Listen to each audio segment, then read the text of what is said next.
Hello, I'm Nat, for the Overload Project, and I'm an audiovisual participatory artist, and I construct interactive sensory objects and spaces that invite curiosity and play.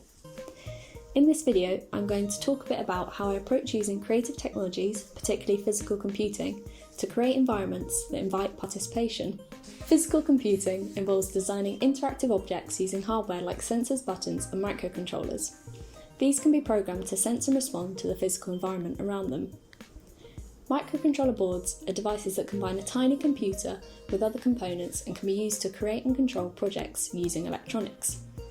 Combining technology with more tactile elements is really important to my work, as I feel it enables the development of multi-sensory environments and establishes space for connections to form between people, objects, and other participants. When creating, I use a range of materials including wood, fabric, paper and pen, sound, light, video projection and electronics. Second-hand materials, previous project structures, or the scraps and offcuts from making are often reworked and recycled in creating future objects or material testing. And so although forming transient spaces and structures can occasionally feel very temporary, their physical materials and tactile history continue. The process in creating work often begins with drawing, words and research. These are then developed into visualised spaces, diagrams and material tests. Then finally, sound or visual editing, user testing and construction.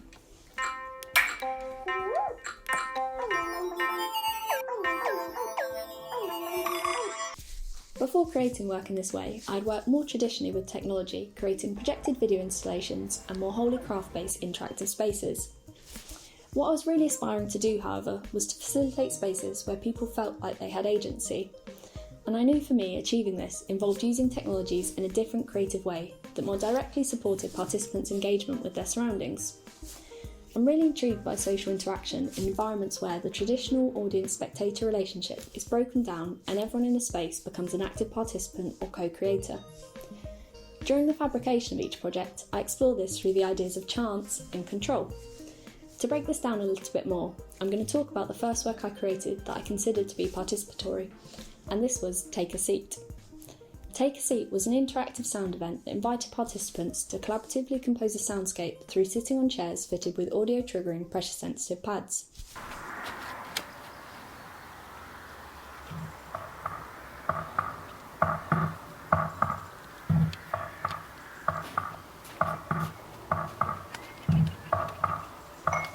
At this point, I'd not yet ventured into using microcontroller boards, and this was my initial exploration into physical computing concepts while still utilising technologies that were familiar to me.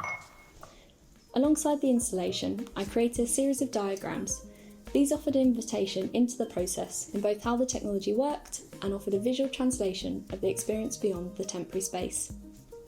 The elements in the space that were fixed or controlled included the construction of the pressure pad using aluminium foil for conductivity, a pressure-sensitive material called velostat, foam for resistance, insulation from a soft fabric top, and wiring to link the pad to the sound source, which in this case was an amp and speakers.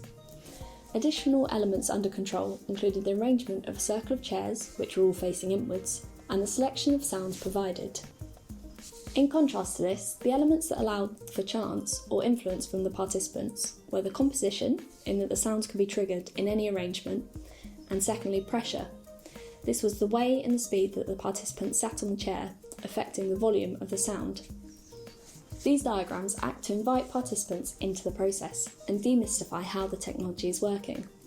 This is a really crucial element within my practice, as I believe it supports creating a space that invites co-creation. The placement of co-created elements within a project varies. For example, in Take a Seat, it occurred after fabrication and when participants were interacting, whereas in a later project entitled Linked, it happened much earlier in the creation of the work. Linked explored cultural landscapes of the East through listening and recording the voices of people who live here. The project was shared through an interactive installation, movement piece, and collective space to meet other creatives. Community, underground, a particular place with a particular connection. I want to say Nacton Shores because that is a place that brings me joy in Ipswich is anything nature-based, specifically at Orwell Country Park, where they have an ancient tree. They think it's like the installation consisted of 3 plywood booths. The form of each was influenced by the locations that arose in our conversations with participants, and the shapes these created once we'd pinpointed the locations on a map. Every booth was split into 3 listening areas based on the 3 core questions that we'd asked participants. The construction explored the use of different playful gestures to activate the audio for each booth. These were touching a shape, pushing a button, and plucking a thread. The interactive element was created using electric paint, buttons, conductive thread, and several microcontroller boards, namely the Bare Conductive Touchboard. The touchboard was ideal for this, as I was able to add a voice to each electrode on the board, linking that to a button on the surface of the booth. The participant could then choose which buttons to interact with and stories to listen to through headphones. Working with the touchboard and more familiar appearing materials that had been made conductive, such as the paint and thread, allowed the functioning tech element of the work to be more hidden and allowing for participants to gather around the booths and have both an individual and shared experience. Throughout all of my projects, I aim to always allow ideas to drive the process, with technology serving as a supported and integrated tool to bring these ideas into fruition. I find this approach not only more cost effective, as it allows me to pick and choose technology as and when I need it for each project, but it also prevents me from becoming overwhelmed by the multitude of choices that are available when selecting hardware and software for a project. I'm always keen on ensuring that the technical aspects of my work don't confuse or intimidate, and that the presence of technology isn't visually prominent.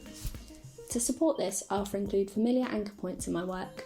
These could be rituals, objects, sounds, or even textures, something that a participant is likely to already be familiar with, and something that makes them feel connected and more welcome in the space.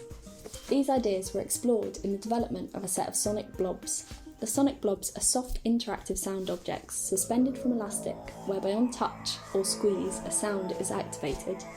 These were first created during a residency with early years arts organisation Magic Acorns. Based on ideas of transitional objects, the soft and tactile appearance may have familiar or comforting associations. However, a sound being played on touch is likely to be something new and not previously associated with the object. This invites a participant to consider and question their existing relationship to that object with the people around them. This is an idea I carry across my projects. The technology is once again fairly subtly integrated, with conducting thread acting as the sound trigger. This is then connected to a microcontroller board, which is linked to the sounds in audio production software Ableton. The board here has a different function to the previous project and is working like a MIDI controller. MIDI, or Musical Instrument Digital Interface, is like an electronic language that is enabling the board to talk to Ableton. This allows the sounds to be played polyphonically, or in other words, multiple sounds triggered at the same time. This helps to support playful interactions and sound conversations between participants. Working with Ableton in this way also allows real-time responses to interactions, and this offers the ability to alter and swap sounds as the play unfolds. The changing of the sounds allows for the instrument to be shaped to a particular group. For example, when working with early years, I found that short, single percussive sounds are much more effective and provide an immediate link from touching the object to the sound being triggered. Play is really important to my practice in both the process of making and in providing a space for participants to play freely. Participating in a space looks different for everyone, and all forms of engagement are equally valid. I really aim to create work that offers a range of ways to interact with it. The interactions from participants influence every part of my process making and in the creation of future projects. I always really look forward to being a part of collaborative spaces where I can learn from the people around me, and I'm really excited to develop more sound objects that invite curiosity and play. I hope you enjoyed learning a little bit more about how I work with creative technologies, and thank you for listening.